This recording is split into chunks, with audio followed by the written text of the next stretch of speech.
As gangues mais temidas do mundo, realidade ou ficção? Você já parou para pensar que existem gangues tão poderosas que desafiam governos inteiros?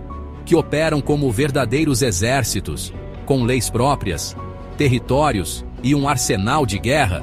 Não estamos falando de filmes de Hollywood, mas sim da realidade brutal que assola diversos cantos do mundo.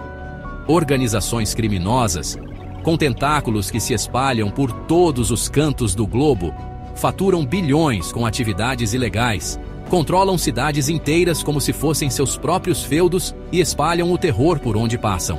Seus nomes ecoam nas ruas, sussurrados com medo e respeito. Neste vídeo, vamos mergulhar no submundo do crime organizado e conhecer as gangues mais temidas do planeta. Exploraremos suas origens, seus métodos cruéis, seus líderes implacáveis e o império de medo que construíram. Preparem-se, pois o que vocês irão ver é a mais pura e brutal realidade. MS-13. A Sombra da Morte. Imagine uma gangue que causa arrepios até nos policiais mais experientes. Uma gangue cujo nome é sinônimo de violência extrema, crueldade inimaginável e um código de conduta baseado no medo.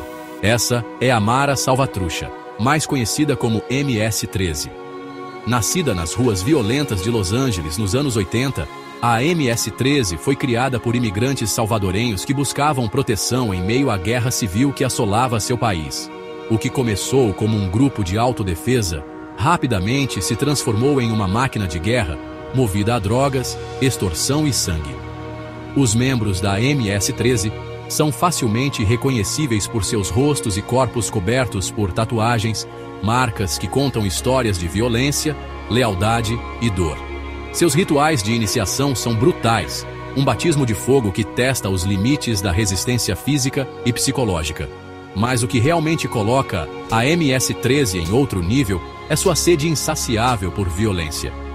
Seus membros são conhecidos por sua crueldade desmedida, transformando facões em instrumentos de tortura e assassinato. Suas vítimas, qualquer um que se atreva a cruzar seu caminho, desafiar suas regras ou simplesmente estar no lugar errado, na hora errada. Um dos casos que chocou o mundo aconteceu nos Estados Unidos, quando membros da MS-13 atraíram uma adolescente de 15 anos para uma emboscada. O crime? A garota havia desrespeitado a gangue nas redes sociais. O que se seguiu foi um massacre. A jovem foi brutalmente assassinada a golpes de facão, seu corpo deixado como um aviso macabro para quem ousasse desafiar a MS-13. O FBI considera a MS-13 uma ameaça nacional, uma praga que se espalha pelos Estados Unidos e América Central, deixando um rastro de sangue e terror por onde passa. Governos tentam combatê-la, mas a cada líder preso, outros surgem para tomar seu lugar. A MS-13 é a prova de que a realidade pode ser mais assustadora que a ficção. Uma gangue que transformou a brutalidade em arte e o medo em sua principal arma. Tríades chinesas. Os dragões do submundo. Esqueça os filmes de artes marciais e os guerreiros honrados. O submundo do crime na China é dominado por uma força ancestral, envolta em mistério e temida por sua crueldade silenciosa, as tríades chinesas. As tríades não são apenas gangues, são sociedades secretas que existem há séculos, com raízes profundas na história e cultura chinesa. Suas origens remontam às sociedades rebeldes, que se opunham à dinastia Qing. Mas com o tempo, suas motivações se voltaram para o poder e o lucro. Com uma estrutura hierárquica rígida e códigos de conduta ancestrais, as tríades operam como verdadeiras corporações do crime. Seus negócios? Tráfico de drogas, prostituição, extorsão, contrabando de armas e órgãos, lavagem de dinheiro e tudo que possa gerar lucro. Não importa o custo humano. Os membros das tríades são ligados por juramentos de sangue e lealdade, e a traição é punida com a morte. Seus rituais de iniciação são envoltos em segredo, mas boatos falam em beber sangue, automutilação e juramentos de silêncio eterno. O mais assustador é a influência invisível das tríades na sociedade. Elas penetram governos, corrompem autoridades e controlam negócios legítimos, tornando-se indistinguíveis da própria estrutura social. As tríades são como fantasmas, operando nas sombras e deixando um rastro de corrupção e violência. Seus líderes são figuras enigmáticas, que ditam ordens de mansões luxuosas e movem os fios do poder sem jamais sujar as mãos de sangue. Um dos aspectos mais perturbadores das tríades é a impunidade com que agem. Seus tentáculos alcançam todos os cantos do globo, e suas conexões políticas e financeiras as protegem da justiça. As tríades chinesas são a prova de que o crime organizado pode ser silencioso e letal como um veneno, infiltrando-se na sociedade e corroendo suas estruturas por dentro. Capítulo 3. Cartel de Sinaloa, o Império da Droga. No coração do México, um império foi erguido sobre uma montanha de cocaína, dinheiro e cadáveres. O cartel de Sinaloa, comandado por anos pelo lendário e implacável Joaquim El Chapo Guzmán, transformou o tráfico de drogas em uma empresa multinacional, com tentáculos que se estendem por todos os continentes. Esqueçam os bandidos de esquina. O cartel de Sinaloa opera como um exército, com milhares de soldados fortemente armados, aviões, submarinos, rotas de tráfico sofisticadas e uma rede de corrupção que chega aos mais altos escalões do poder. Sua mercadoria? Drogas, toneladas de cocaína, heroína, metanfetamina e outras substâncias ilícitas que alimentam o vício de milhões de pessoas ao redor do mundo, gerando lucros astronômicos e alimentando um ciclo interminável de violência. A marca registrada do cartel de Sinaloa é a brutalidade. Seus inimigos, sejam eles rivais, informantes ou membros da polícia que ousam enfrentá-los, são eliminados com uma crueldade que desafia a imaginação. Vídeos de decapitações, tortura e assassinatos brutais circulam na internet como um lembrete macabro do preço a se pagar por cruzar o caminho do cartel. A prisão de El Chapo, em 2016, foi considerada uma grande vitória contra o narcotráfico, mas a realidade é que o cartel continua a operar com a mesma força e influência. Seus novos líderes, figuras misteriosas conhecidas como El Mayo Zambada e os filhos de El Chapo, assumiram o comando mantendo a engrenagem do crime em movimento. O cartel de Sinaloa é a prova de que a guerra às drogas está longe de ser vencida. É um polvo gigante, com tentáculos que se regeneram a cada golpe, espalhando corrupção, violência e morte por onde passa. Capítulo 4. PCC. A sombra que assola o Brasil. Nascido no coração do sistema penitenciário brasileiro, o primeiro comando da capital, o PCC, ascendeu das sombras das prisões para se tornar a maior e mais poderosa organização criminosa da América Latina. O que começou como um movimento de resistência dentro dos presídios, rapidamente se transformou em um império do crime, com ramificações em todos os cantos do Brasil e conexões internacionais. O PCC controla rotas de tráfico de drogas, armas e pessoas, comanda rebeliões sangrentas dentro dos presídios e espalha o terror nas ruas.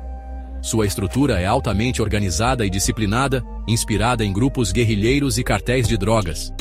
Líderes de dentro das prisões, utilizando celulares e uma rede de mensageiros, comandam operações complexas, ordenam ataques e controlam cada passo da organização. Em 2006, o Brasil testemunhou a fúria do PCC durante uma série de ataques coordenados que paralisaram o país. Delegacias de polícia foram atacadas, ônibus incendiados e o pânico se espalhou pelas ruas. O recado era claro: o PCC tinha o poder de desafiar o próprio Estado. Mas a verdadeira força do PCC reside na sua capacidade de controlar territórios e infiltrar instituições. Eles ditam regras em comunidades inteiras, controlam o comércio de drogas em grande parte do país e corrompem agentes públicos em todos os níveis. O PCC é uma hidra de 1000 cabeças. A cada líder preso, outros surgem para tomar seu lugar. Enquanto houver desigualdade social, corrupção e um sistema penitenciário falido, o PCC continuará a crescer, lançando sua sombra sobre o Brasil. Capítulo 5. Cosa Nostra, a máfia imortal. Na ilha ensolarada da Sicília nasceu uma organização criminosa que se tornaria sinônimo de poder, tradição e conspiração, a Cosa Nostra, a máfia siciliana. A máfia siciliana não é apenas uma gangue, é uma cultura, um código de conduta, uma forma de vida regida pela omertà, a lei do silêncio. Seus membros, ligados por laços de sangue e juramentos sagrados, movem-se nas sombras, controlando negócios, influenciando a política e impondo sua vontade através do medo. A história da máfia se mistura com a própria história da Itália. Nascida em meio ao caos e à pobreza, a máfia se apresentou como uma alternativa ao Estado ausente, oferecendo proteção e justiça com as próprias mãos. Mas essa justiça tinha um alto preço: lealdade absoluta, silêncio eterno e submissão à vontade dos padrinhos. A máfia infiltrou-se em todos os setores da sociedade, da construção civil ao turismo, do comércio de alimentos à alta costura. Seus métodos são brutais e eficazes: extorsão, sequestro, assassinato, lavagem de dinheiro. A máfia não se limita a nenhum tipo de crime para manter seu poder e influência. Juízes, políticos, jornalistas, qualquer um que ousasse desafiar a omertà se tornava um alvo. Giovanni Falcone e Paolo Borsellino, dois juízes que dedicaram suas vidas a combater a máfia, foram brutalmente assassinados em 1992 em ataques bombistas que chocaram o mundo. Mas sua morte não foi em vão. Ela despertou a consciência da Itália para a ameaça da máfia e impulsionou uma nova geração de magistrados e policiais a enfrentar o crime organizado. A máfia siciliana é um inimigo persistente que se adapta às mudanças e se reinventa para sobreviver, mas a luta contra o crime organizado é uma batalha que não pode ser vencida com balas, mas com educação, justiça social e uma cultura de legalidade. Como vimos, as gangues que apresentamos neste vídeo não são apenas grupos criminosos, mas verdadeiras empresas do crime, com estruturas complexas, recursos ilimitados e um alcance global. Elas se alimentam da pobreza, da corrupção e da desigualdade social, lançando suas garras sobre comunidades vulneráveis e infiltrando-se nas estruturas de poder. O combate a essas organizações exige um esforço conjunto de governos, forças de segurança e da própria sociedade. É preciso cortar suas fontes de financiamento, desmantelar suas redes de corrupção e oferecer alternativas para os jovens que são seduzidos pela falsa promessa de poder e riqueza fácil. A pergunta que fica é: seremos capazes de vencer essa batalha contra o crime organizado? Ou estamos fadados a conviver com a sombra da violência e da impunidade? A resposta, como em muitos casos, está em nossas mãos. Cabe a cada um de nós fazer a sua parte, denunciando crimes, exigindo justiça e construindo uma sociedade mais justa e igualitária.